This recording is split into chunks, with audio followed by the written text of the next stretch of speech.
86 నుంచి పరిచయమైన బొమ్మ వెంకన్న గారు ఇలా చెప్తాను. నాకు ఒకవేళ ఎవరైనా పెళ్లి పత్రిక ఇన్విటేషన్ కార్యక్రమం ఇస్తే వాళ్ళందరికీ నా తరఫున ఒక శుభాకాంక్ష లెటర్ పోతుంది. ఇది నాకు నేను తెచ్చుకునేది కాదు.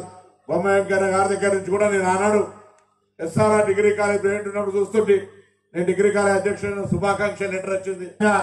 బొమ్మ వెంకన్న గారు కూడా అందరికి శుభాకాంక్షలు రాసేటువంటి అలవాటు ఉండే. ఈ అలవాటు ఇలా సగర్వంగా చెప్పుకుంటాను. నేను కూడా ఆ అలవాటును వారి దగ్గర నుంచే నేర్చుకున్నా.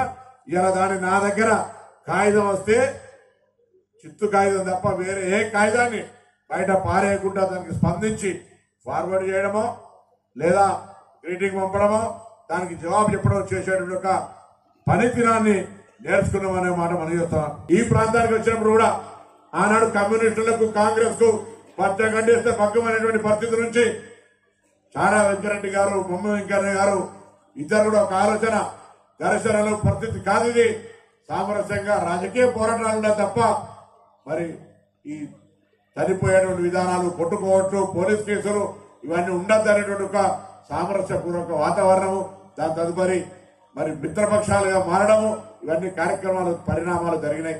అసలైన తొలి వెలుగు. ఫాలో వాట్సాప్ @తొలి వెలుగు official.